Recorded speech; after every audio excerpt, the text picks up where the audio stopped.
Bonjour à tous, dans cette vidéo, je vais vous présenter le corrigé de l'exercice Structurer un document Word. Et pour commencer, dans le fichier exercice, vous pouvez constater que le fichier n'est pas du tout mis en forme. Donc l'objectif va être d'obtenir une mise en forme similaire à celle du fichier corrigé. Bien évidemment, vous êtes libre de le personnaliser comme vous le souhaitez, de sorte à avoir un résultat qui vous plaît et qui vous corresponde. Donc pour commencer, on va définir les différentes parties. Donc pour ça, on va indiquer partie 1, 2, 3, etc. ou chapitre comme vous le souhaitez. Donc partie 1, donc je fais un copier-coller, CTRL-C, CTRL-V pour gagner du temps et ne pas avoir à retaper partie à chaque fois. Hop, partie 3 et on va mettre une partie 4.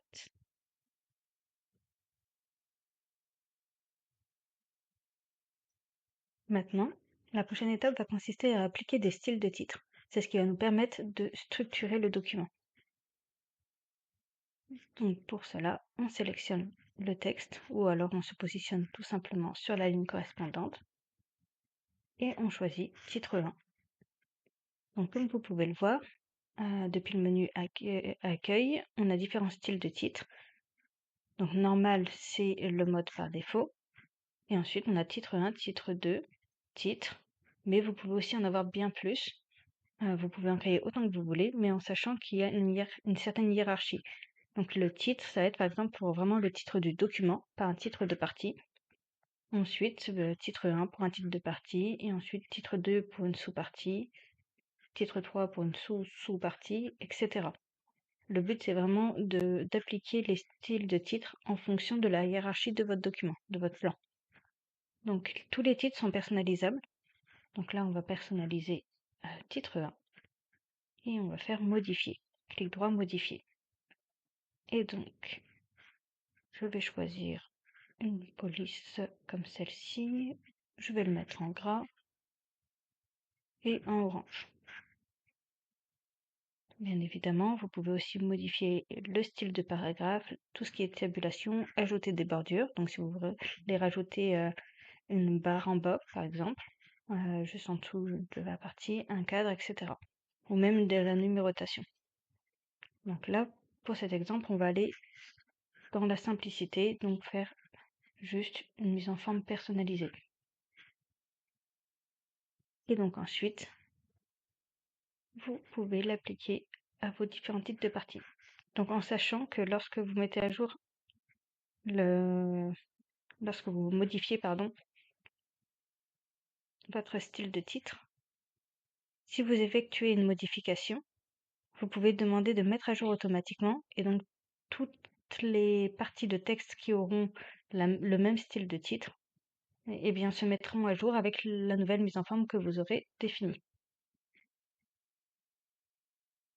Donc, titre 3, partie 4.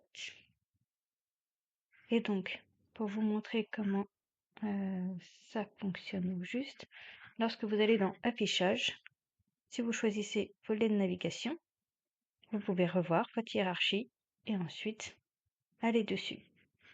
L'autre avantage, c'est que vous pouvez, par exemple, déplacer les parties comme vous le souhaitez, directement depuis le volet de sélection. Vous avez également la possibilité de réduire les parties entre elles. C'est un bon moyen de vérifier le plan du document.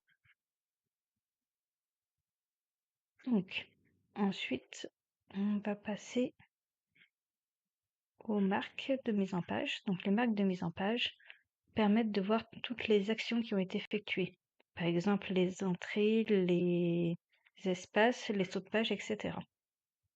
Donc là, comme vous pouvez le voir, à chaque fois, il y a une entrée, c'est ce symbole ici. À savoir qu'en les affichant, elles ne vont pas s'imprimer. Donc vous pouvez travailler avec votre document avec les marques affichées et au moment de l'impression, elles n'apparaîtront pas. Donc là, nous allons essayer de mettre la partie 2 sur une autre page. Donc pour cela, on va faire un saut de page. Donc pour cela, deux façons sont possibles. Vous pouvez faire mise en page, saut de page, ou plus simplement CTRL Entrée, donc qui est une touche raccourcie permettant d'effectuer un saut de page. Mise en page, saut de page. Nous allons ensuite ajouter un tableau. Donc pour ajouter un tableau, on se rend dans Insertion, Tableau. Et là, vous pouvez ajouter une feuille de calcul Excel, des tableaux rapides, c'est-à-dire déjà définis, avec une mise en forme déjà définie par Excel, ou tout simplement dessiner manuellement votre tableau ou insérer un tableau comme vous le souhaitez. Donc moi, je vais mettre un tableau comme celui-ci et le personnaliser. Donc il y a 2 onglets supplémentaires qui me permettent ensuite de personnaliser comment est structuré le tableau, donc en termes de couleurs, etc. Ou encore de choisir comment est aligné le texte dans le tableau. Donc là, ça le centre au milieu de la cellule, aussi bien horizontalement que verticalement. Donc ensuite, si je souhaite mettre la partie 2 au format paysage pour avoir plus de place par exemple pour mon tableau, je peux faire mise en page, orientation, paysage. Sauf qu'en faisant cela, vous allez pouvoir voir que toutes les parties se mettent au format paysage. Donc c'est pas ce qu'on veut, donc on va annuler. Et donc on va supprimer le saut de page. Et on va faire saut de page, donc toujours dans mise en page, page suivante. Donc en faisant ça, il va appliquer des paramètres différents entre la partie 1 et la partie 2. Et ensuite, si on veut pas que ça s'applique également à la partie 3 et à la partie 4, on va supprimer ce saut de page. Hop. Et on va refaire page suivante. Et donc, en faisant cela, vous pouvez voir que ce soit avant ou après, on a des sauts de section page suivante. Et donc, vous pouvez désormais refaire mise en page orientation paysage et vous pourrez constater que seule la page 2 est au format paysage. Ensuite, vous pouvez également ajouter des images si vous le souhaitez. Donc là, on va insérer une petite image.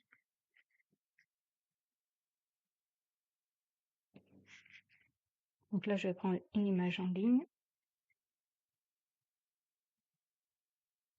On va choisir un animal. On va mettre les petits chats roux.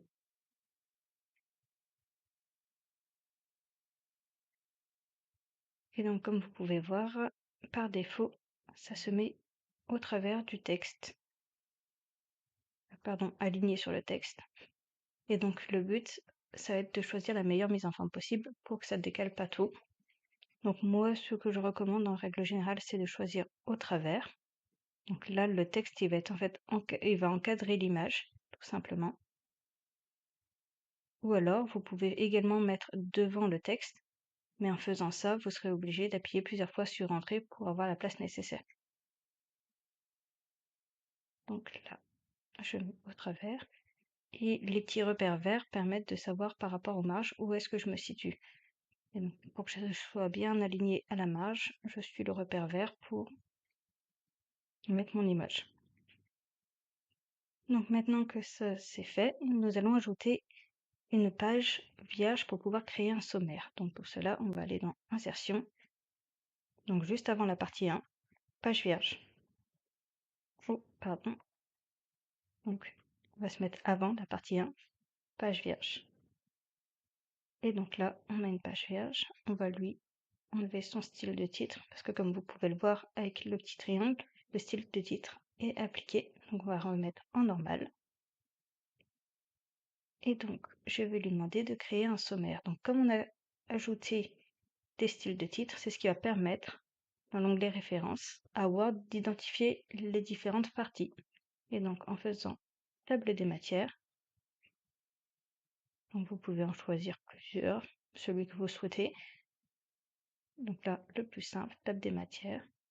Hop, on va lui mettre style de titre 1. et vous avez un sommaire qui va se mettre ensuite à jour automatiquement dès que vous changerez. Il se mettra à jour dès que vous changez quelque chose dans le texte. Donc par exemple, si on ajoute d'autres pages, eh bien vous aurez qu'à vous rendre dessus et cliquer sur mettre à jour la table et choisir les numéros de page seulement ou mettre à jour toute la table si vous avez ajouté des nouvelles parties. Et donc, pour terminer, on peut également, avec Word, insérer des pages de garde. Donc, ce qui peut être pratique lorsque vous avez un rapport à faire et que vous voulez un petit peu de mise en page simple mais professionnelle. Donc, on a plusieurs modèles qui sont proposés par Word, mais vous pouvez également en trouver sur le site office.com ou insérer une page vierge et faire votre propre mise en page. Donc là, je vais choisir celui-ci puisqu'il est également orange. Et donc, on peut le nommer comme on veut.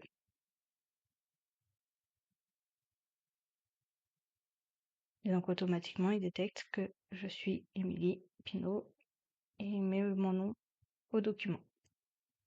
Voilà, c'est tout pour cet exercice. J'espère que vous avez pu pratiquer et que vous avez appris des choses. Et je vous dis à bientôt.